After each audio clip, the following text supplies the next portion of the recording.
Hey, and welcome to another episode of the Crew Podcast. I am your visionary, Queen Angela.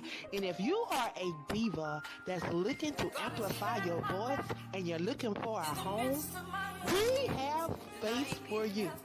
Come on over and join them divas of the airways and amplify your voice. Dallas Fort Worth.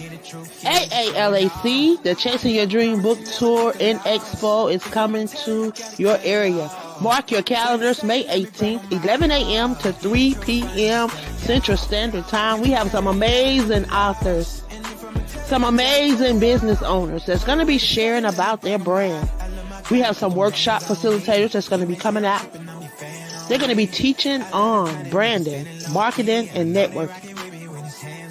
I want you to plan to be in the building, to be educated, empowered, and encouraged. Come out, support. Oh, mercy, mercy me. Oh, mercy, mercy me. All things ain't what they used to be now. Where did all the blue skies go? Poison is the wind that blows from the north and south and east. Whoa, mercy, mercy me. All things ain't what they used to be now.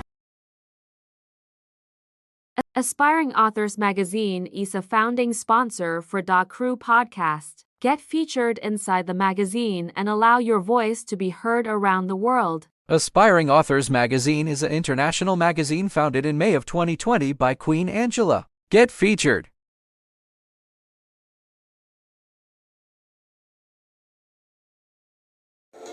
At Wings of Transformation Publishing, we are committed to helping our authors reach their goals and pursue their dreams of becoming published authors. We work closely with each author to ensure a successful publishing experience, and we are dedicated to helping them tell their stories in the most meaningful and impactful ways. We look forward to putting you on the path to writing your book.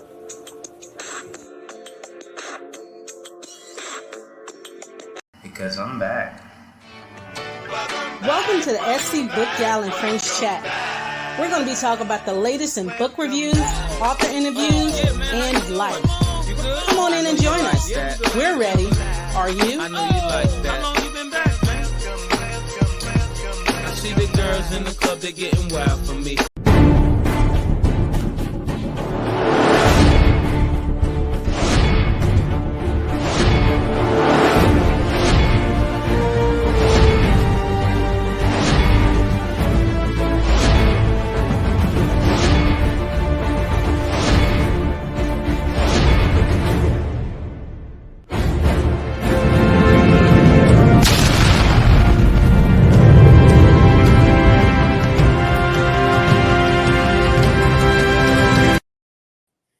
Hey everyone, it's another Saturday night and you're here with me, Patrce Grimball, SC Book Gal 843, and we are about to introduce you to another author, a new author, and a new book to add on your to-be-read list. Now, this author has a little special place because his book is concerning, y'all know why I work.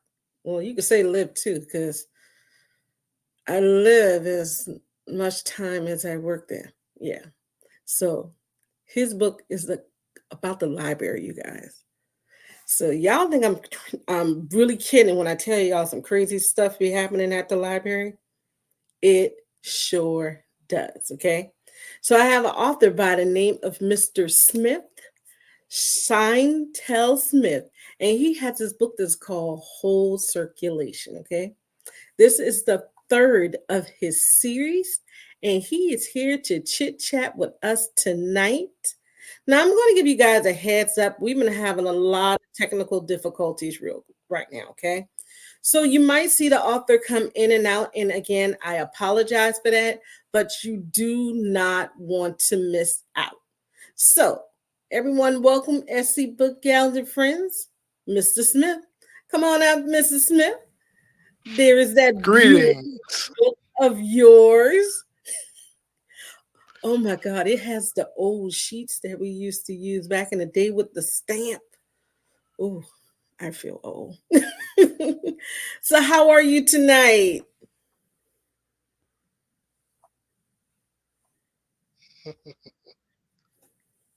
It's okay. We still going with the flow. So, this book, well, first of all, tell us a little bit about yourself.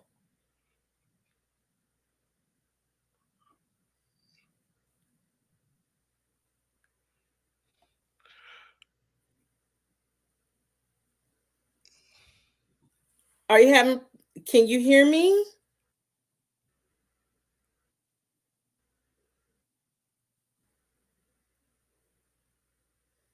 Yeah, you guys, I told you tonight is one of those nights where we're having a lot of Yeah, I technical can hear difficulties. you now. You can hear me now? All right, now we're talking. So, why don't you tell us a little bit about yourself?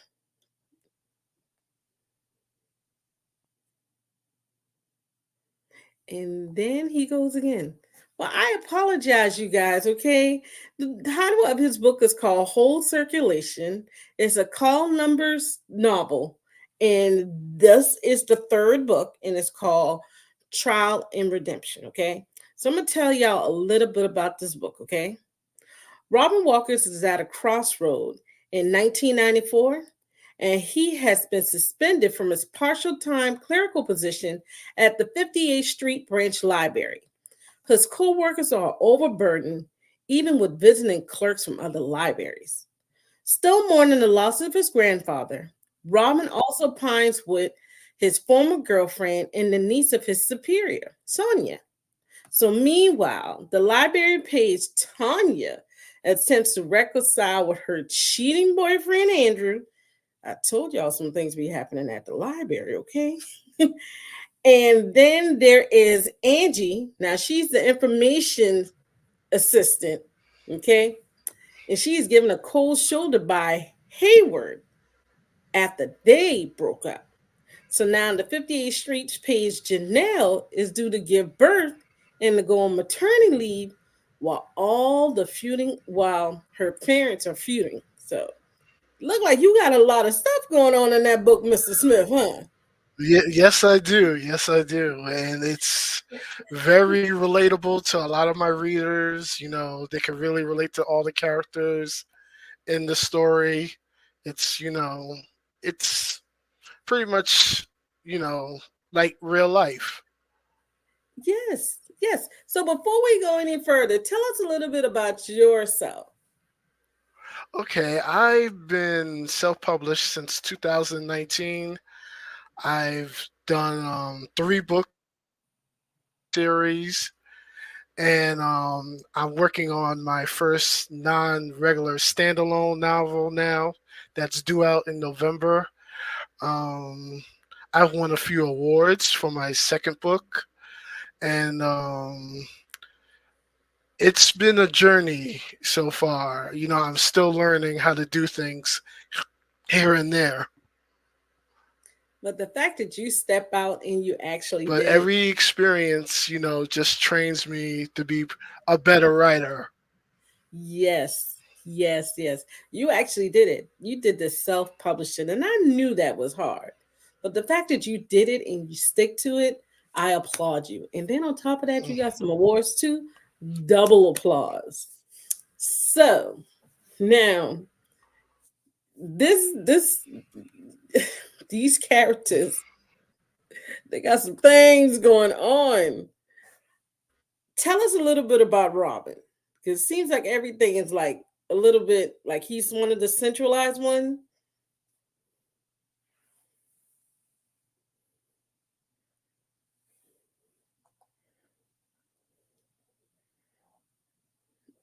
Okay. And So then he's, very opinionated,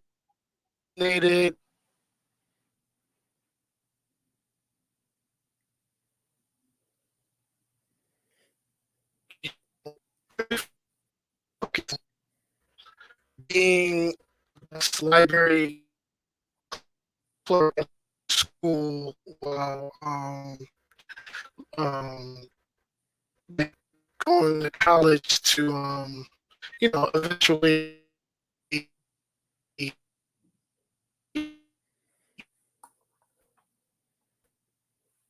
So I see that over time, these co-workers have become more than that.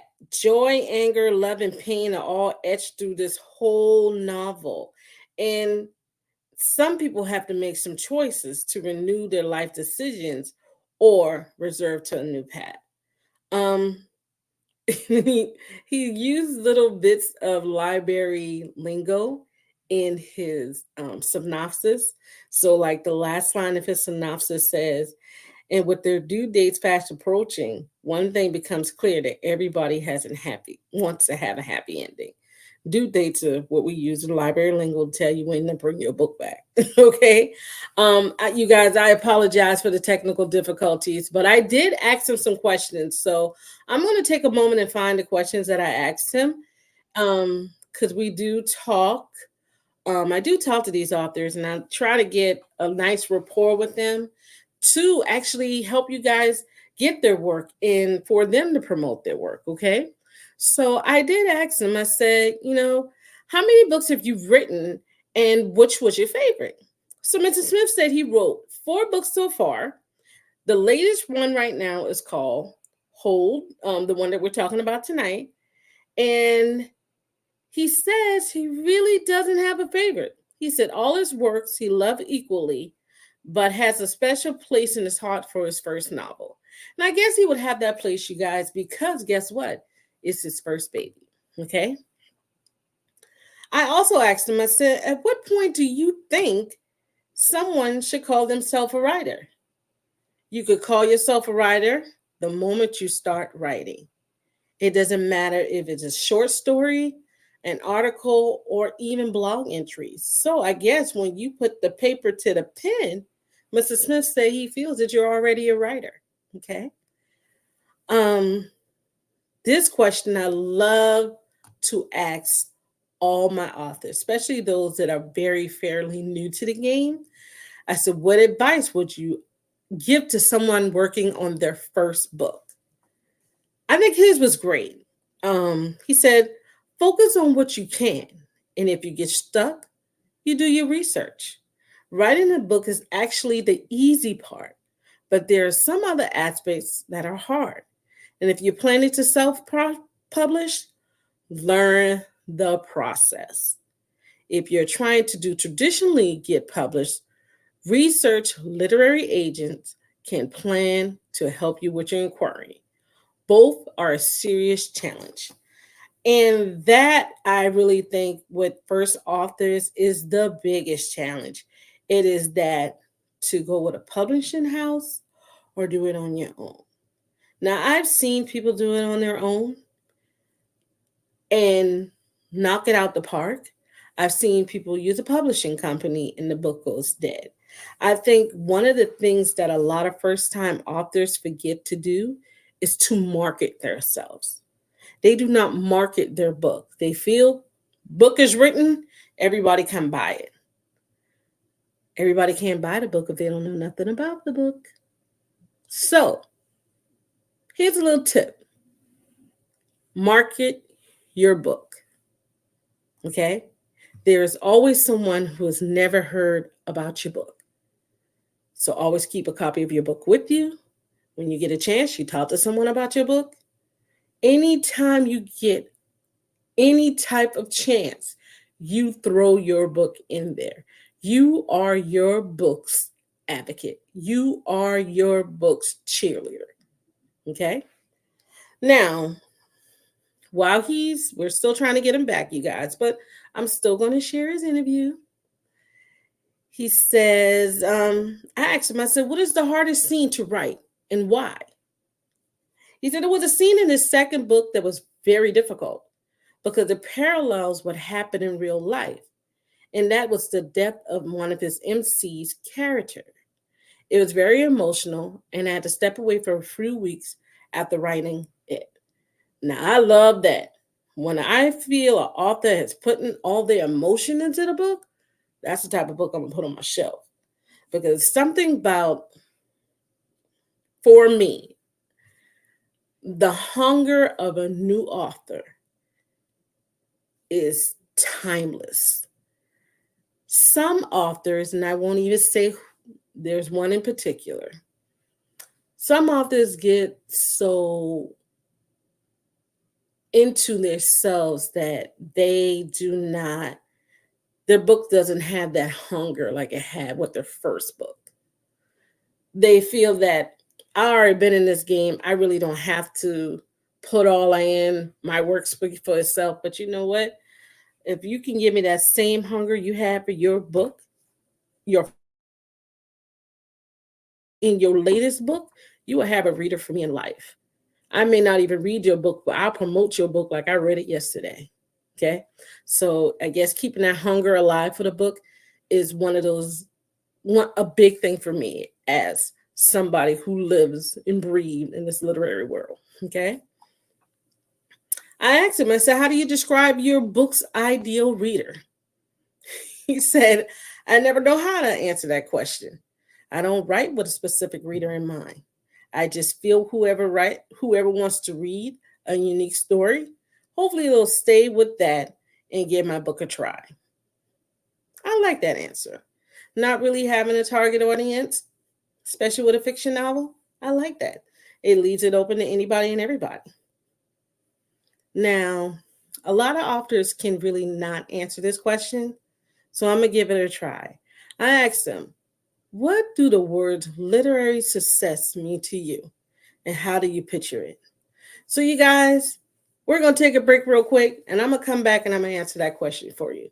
Sorry about the technical difficulties, but we're going to make it do what it do tonight. Come on back.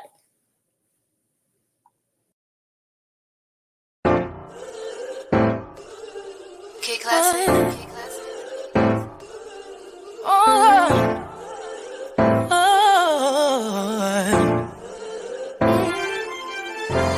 Ain't nobody stopping my shine. They try to break me, try to take me out, but I got Jesus on my side. So bad I thought. So we're going to try. Come on up, Mr. Smith. We're going to try to see if we can get him up there. Can you hear me? Yeah. Yay! So we got you. I was just reading your answers that you sent to me in the book, but now we can actually hear from you. So tell us a little bit about Whole Circulation. Yes. Whole Circulation is the third book in my Call Number series. And, it sort of completes the trilogy of the first year, which is 1994.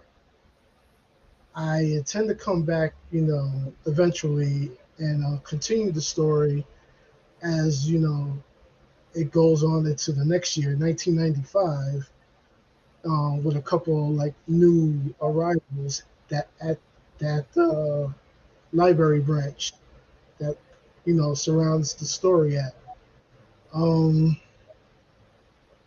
As you could see, there is a lot of drama that happens, and it has like multi-layered storylines that I pretty much managed to weave all together.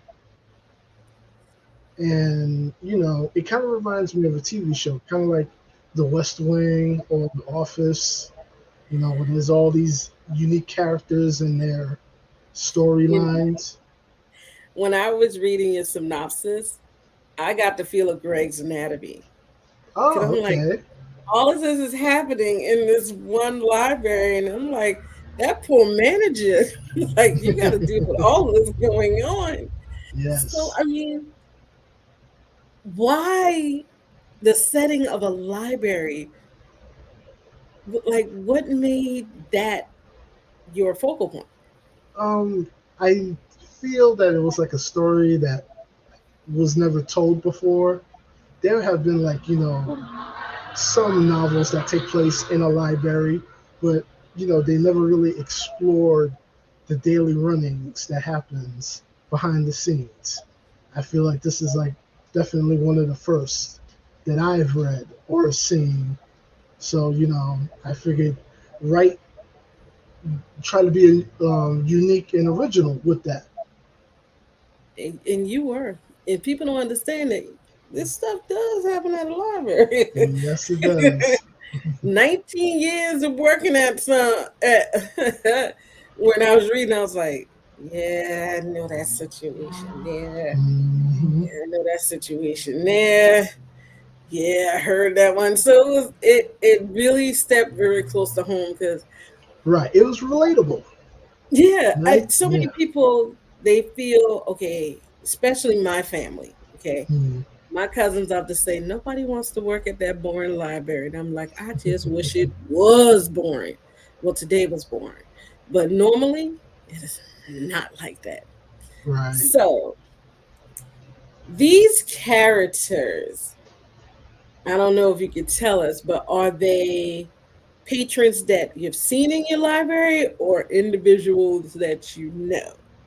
They're loosely based on characters that I know in real life. Naturally, I've applied dramatic license and I've changed the names just so they don't try to sue me down the line. An author who did his homework. Love you. Yes. Yes, you did your homework. That dramatic license, and a lot of people do not think about that. They Hmm. don't think about that until I knock on the door saying, "Hey, you've been served." So Right. that was brilliant. So we have 3 books Yes. in a series of 1 year. Right. Let's take one of your characters and let's migrate him to where you have him now in the book. I'll let you Okay. choose whatever character. Um, I know there's so many. I got 13 that I'm juggling around. Naturally, Robin is like one of the main characters, but I'd rather like try to talk about someone else. Another favorite is Robin's best friend, Franklin, who Okay. this third book does some questionable things about like how he's like trying to like find this one person. He almost comes across stalkerish, but then he runs into all these like situations that like get in the way of what he's doing. So he doesn't actually cross that line on stalking. Something always happens to jam him up in the situation. But throughout the series so far, I really enjoyed putting him in weird situations. In the very first book, his very first scene, he was like working in a woman's boutique and pretending to be gay, so he could like gets most of the attention from his female coworkers. You know, Okay. That okay. they open up to him when they think that, and he's pretty much taking advantage of that. Oh, wow, player. That's all I like to Yep, say. yep. So by the So, third book, he gets in a little bit of trouble and everything. The second book, he actually loses his job because of like overstepping it with one of the other um, members from the library. He ends up sleeping with his sister, so he ends up confronting him in the woman boutique, and they get into it and everything like that, and he ends up getting fired. So it's funny situations like that are he's sort of like the comedy relief of the novel. okay. Your titles. Yes. How did you come up with them? I know they're Um, all about the library, but you can use other words, but what are right. those titles? Call numbers naturally is a given for the first one, because that's what that number is, the category they use. Yeah, Yeah. Dewey Decimal System. The Dewey. Yeah. Book endings was like, a lot of people thought that since I was using endings, it's like the last book. But book endings naturally is just that thing that holds the books up on the shelves. That's what we call on like a book ending. Yeah. Yep. And whole circulation, you know, was basically the thing we do with holds reserves. When we actually put a book on reserve, we hold the circulation so they could pick it up. And I have all the rest of my titles already planned out. I'm planning on hopefully a 13 book series to tell the whole story. So I pretty much got all my titles all picked out. Now that's what's up. I've never known anyone to have it plan out that far. So that's Right. that's what I'm talking about. That's very adventurous. I love the fact that you're doing that. So Thank you. you already know like approximately what character is going to be in each book. Right. Now, Some are gonna some there'll be new characters that arrive in book 4 that'll carry over to book 5 and 6 and all that. So it's always gonna be a different group each book. let me ask you Someone's a question. gonna yeah. You going to kill off any characters? I plan to, yes. Unfortunately, it's gonna Hey, be ain't nothing but a yeah. good murder scene. Yes, a lot of stuff. It's gonna get a little dark. Ooh, okay.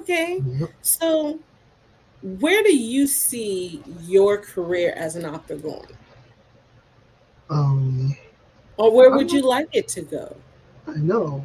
Um, Everybody always strives out for that success to become a bestseller and all of that, but I'd rather be known among my peers as like a storyteller.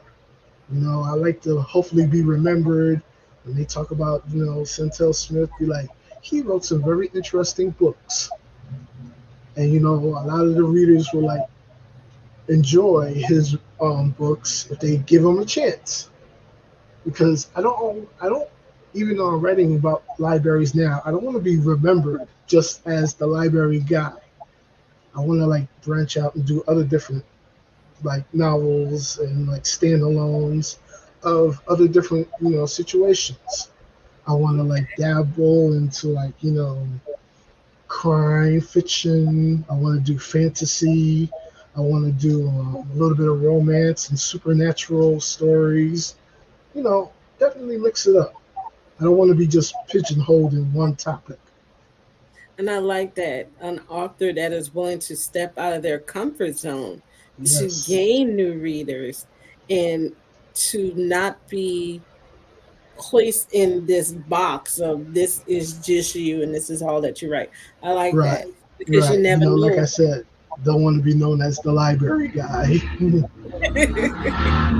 You never know. That might be you writing that fantasy. That Yep. might be your new niche. You never know. Yeah, I you like never know. that. I like that. So, I did ask you what was literary success, and I read a little bit of your answer. But Mm. again, can you tell us what literary success looks like for you? Like I said, just I guess fame, not like amount of money fame, but just like familiarity.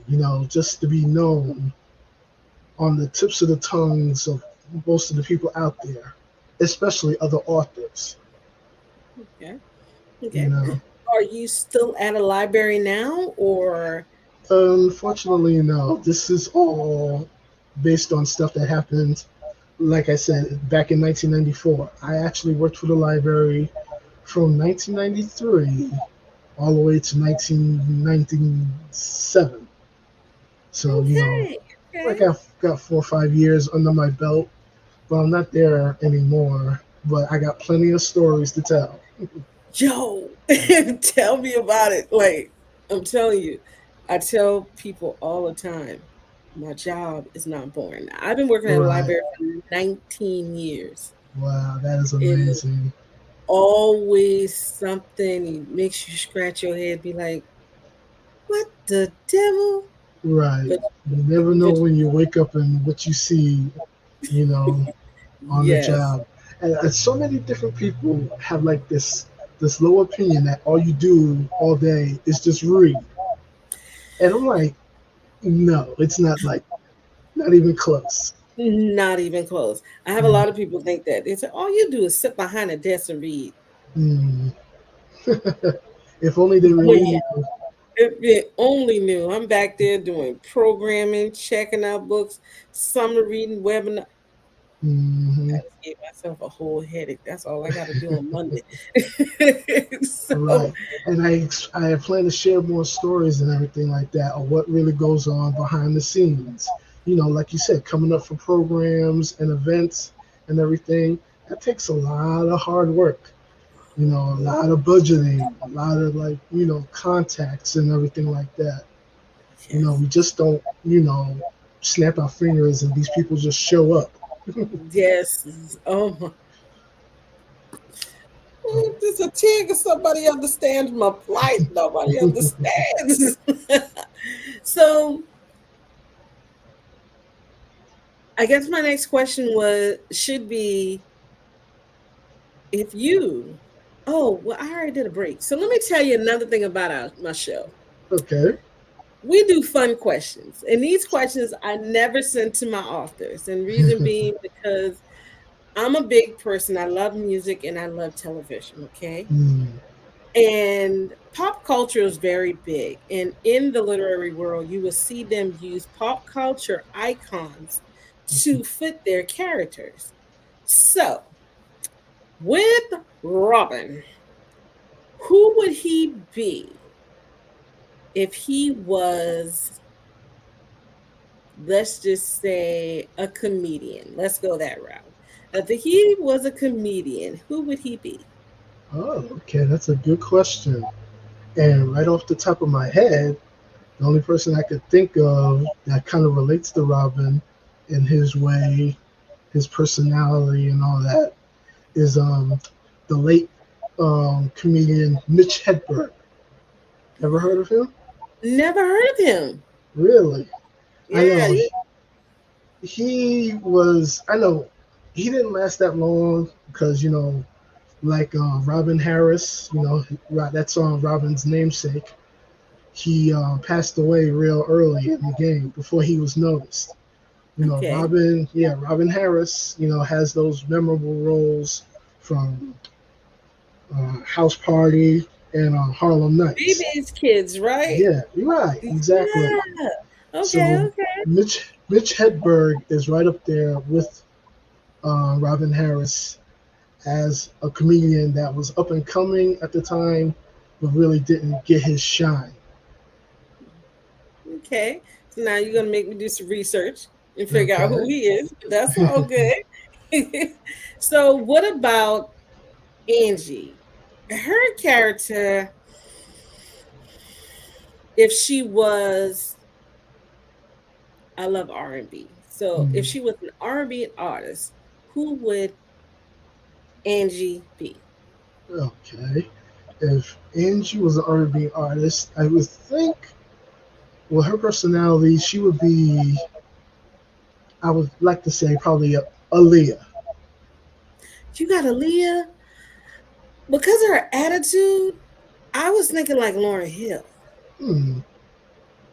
That that could also possibly work, but Aaliyah was really focused and driven with her music. She was that star that really came out and shined bright and was gone just at the peak of her popularity. And Right. I feel like Angie is like the same type.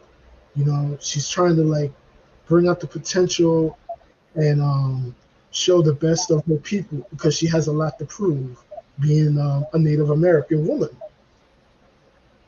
Okay, I see you with that one. Yep. Okay, so we got one on one. One more. Haywood Lerner. Okay. If he was a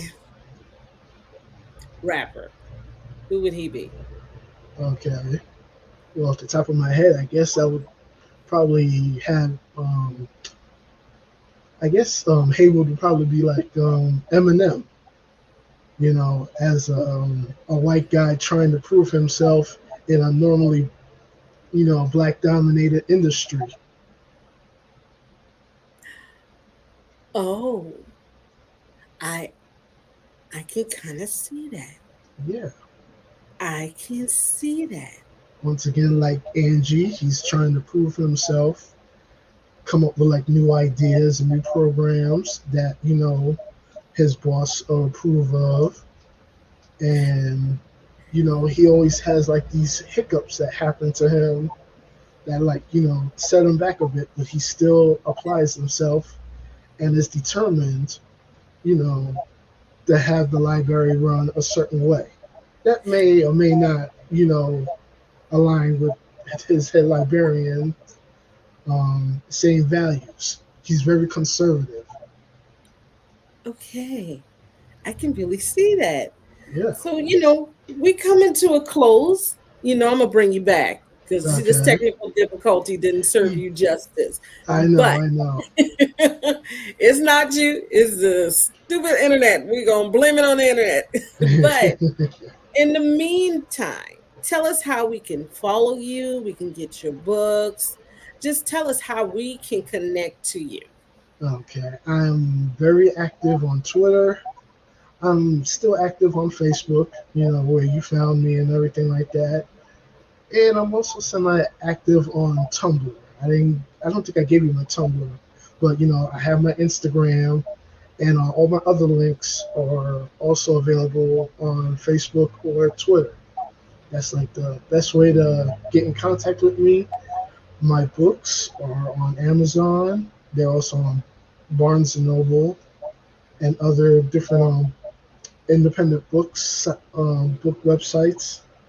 They're slowly getting into the stores. I'm doing what I can, especially around here in Michigan. I've managed to get them in several libraries and bookstores. So, and anybody could like go in there, probably just ask for them, and they'll probably look them up, which is easy, and just stock them within a couple of days. But most of the stuff is straight, through Amazon. It's the best way to get my books quick, and they're discounted too.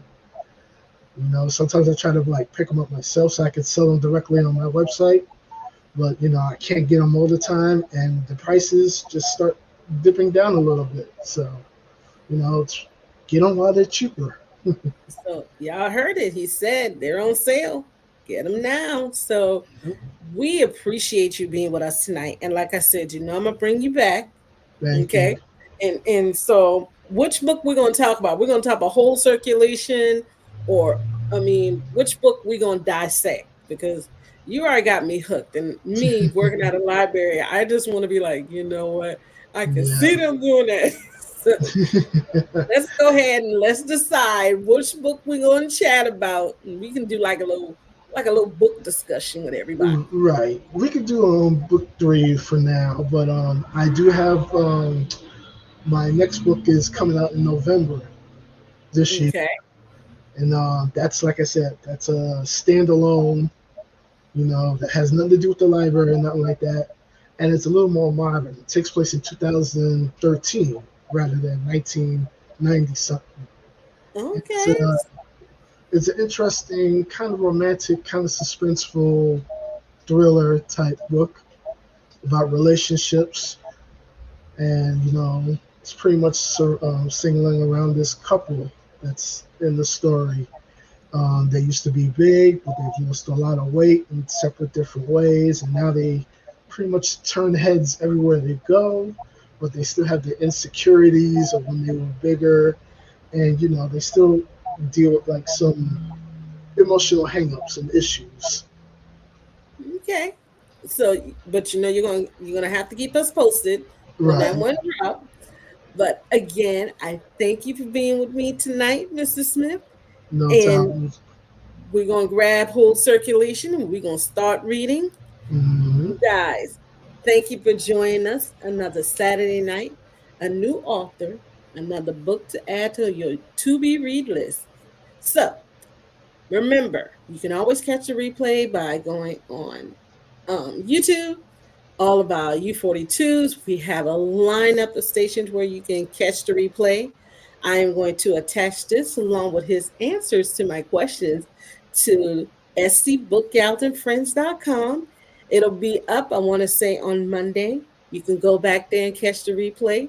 And we will see you guys me on Monday because I got another author. So join me Monday, 8 o'clock, right here. Thank you, Mrs. Smith, again. Everybody, have a safe, enjoyable Saturday night. Bye. Thank you for joining us tonight. We hope you found a new book to read or a new author to explore. Join us again in 2 weeks for SC Book Gals and Friends Chat. Oh, mercy, mercy me. All things ain't what they used to be now. Where did all the blue skies go?